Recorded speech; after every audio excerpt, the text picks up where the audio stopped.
老板花2万挖了一个鱼塘，放了1000块钱的鱼苗，吃打工了1年回来，这养的鱼应该长大了，就准备钓2条778，谁知道钓了一上午，1条鱼都没有钓到，心想着会不会是鱼被别人搞走了，所以就打电话喊我挖机过来给他放水。放完之后发现真的是鱼塘里面1条鱼都没有。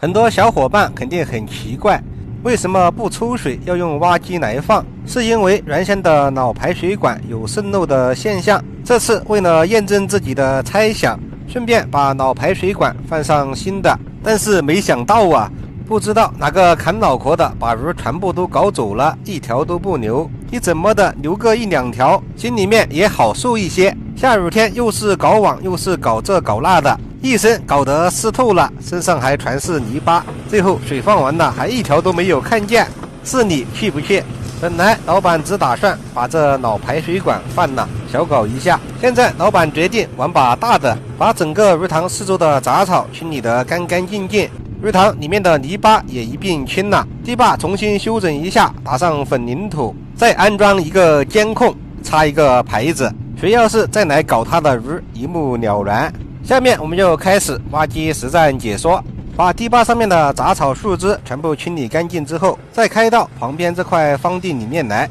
在最外面用土做一条挡泥墙，防止堆放泥巴的时候流到下面的稻田里面去。然后我们再把挖的排水沟清理平整，配合老板把排水管放下去。这种黑色的橡胶水管非常的结实，你使劲的拍都没有事，完全都不可能破。我们在肥填排水口的时候，先不要急着全部给它填满，前面堆起来，然后把这后面的口子留着，这样我们清理泥巴的时候就不用把挖机臂举太高，大大节约了工作时间。挖的泥巴就往这口子里面灌，直接就流到了旁边的荒地里面去。这些工作全部搞完，我们就可以开到鱼塘里面去，从这边上把四周的杂草全部清理干净，清理到鱼塘最里面，我们就从里面把泥巴全部给它转到外面来。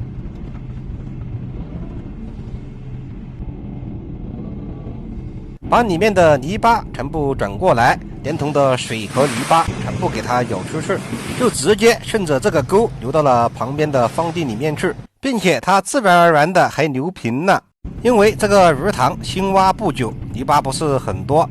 很快鱼塘里面的泥巴就清理得干干净净了。这挡泥墙的高度挖的也是刚刚好，鱼塘里面清理完也是刚好装满。现在我们就从这一边开到鱼塘里面去，把鱼塘里面垮掉的坡修一修，补一补。这里的土为什么重新挖开，也是一个很气人的事，等下我们再说。我们先去把里面修整了。我们一边把里面垮掉的坡修一修，补一补，这上面顺便能够堆点泥巴的就堆一点，堆了之后老板跟我说就不要搞平了，防止别人在这里面钓鱼。我一圈搞过来，老板跟我说这角落里面漏水，问我怎么办。我先是给它挖出硬底，然后用炕上削下来的干土和鱼塘里面不干不湿的泥巴这么一拌，增加它的密度，这样就能大大降低了漏水的概率。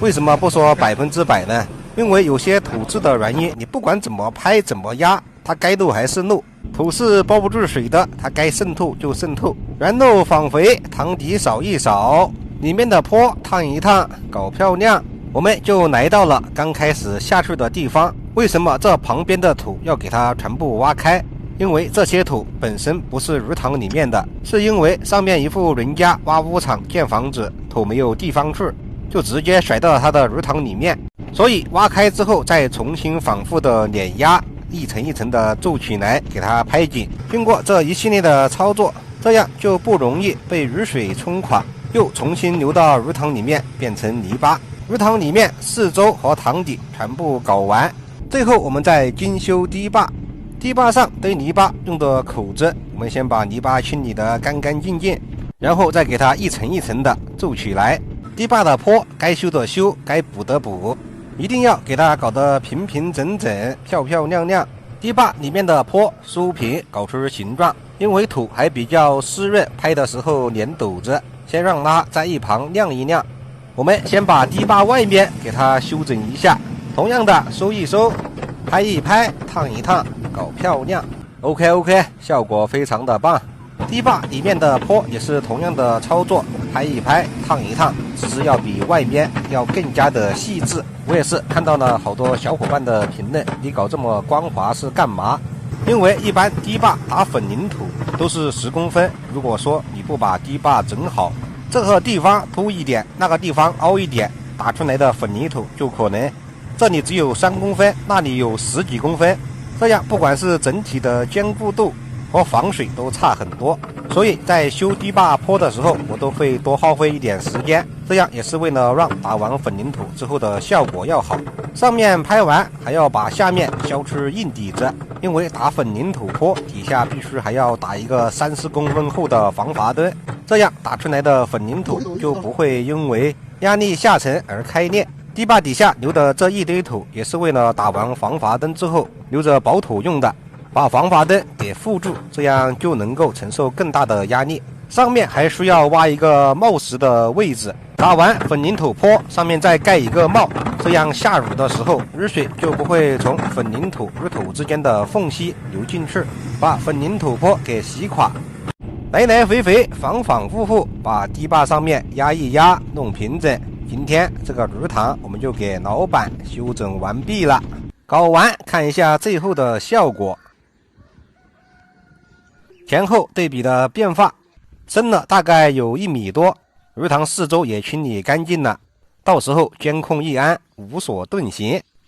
就很棒。这么好的水泥堤坝又给他挖了，这人呢有钱有闲就喜欢想主意。东家觉得堤坝整得太趴了，显得鱼塘有点小，感觉装不了什么水，养不了多少鱼，所以今天东家的精神就是把堤坝上面打的水泥抠掉，然后再把堤坝修整的陡一点，最后再重新打上混凝土。这一顿操作下来就非常的巧妙，老板高兴，我也高兴，大家有视频看也很高兴，百利而无一害，真的棒。下面就由我给大家展示练习长达2年半的挖机技术。首先我们把水泥壳挖掉之后，先堆到堤坝上，然后再从旁边修一条路修过去，把路修得平一点，修得直一点，等一下给它重新筑堤坝的时候就好搞很多。只有路修直了，挖机站平了，干出来的活才会非常的棒。像这种把趴坡改成陡坡，首先我们要把上面部分铲一铲挖松，再重新给它拍紧，再把下面多余的部分挖掉，重新填到上面，侧面顺便再按一按，这样一个趴坡就改成了陡坡。按照这个节奏这个操作我们就这样搞过去。等全部搞完之后，我们就从这个边上爬上去，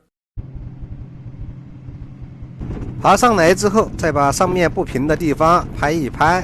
一开始挖的水泥壳重新均匀的给它铺在堤坝上，再把做好的坡拍一拍，烫一烫，搞漂亮。给大家说个事，不是打广告。最近好多小伙伴都说我更新慢了，人变懒了，不是的，主要是最近挖机的活比较多，然后憨憨给我生了一个小公主，白天干完活，晚上回家还得带孩子，所以剪视频只能抽点空剪一剪。整个堤坝搞完，老板还想出点泥巴，四周看了看都没有一个好出泥巴的地方，里面一圈都是很高的坎，又种了很多的树。为了给它能够堆点泥巴，我也是给它想了一个蠢办法，就是在高坎边上深挖一个眼，然后灌点泥巴。泥巴现在倒是甩上去了，就是不知道下雨的时候会不会冲下来。其实鱼塘堤坝旁边有一块空地，非常的适合堆泥巴，但是这块空地不是东家的，东家去和别人商量，别人开口就是要3万。东家有钱是有钱，但是也不是个傻子，泥巴管他给他吃了一下，反正没搞出个什么名堂。四周的坡顺便也给他补了补，修一修，塘底再给他扫一扫，我们就从这边上爬上去。这次我学聪明了，绝对不会再挖到水管了。上来的地方拍一拍，烫一烫，上面挖一个冒石的台阶，底下挖一个防滑墩的沟。搞完堤坝上再来来回回反反复复的压一压，今天把趴堤坝改成陡堤坝就搞完了。搞完之后看一下效果，这么深，我觉得可以呢，可以装不少水，养不少鱼。鱼塘里面没吃的泥巴也无伤大雅。搞完收工，我们下期见。哎，就很棒。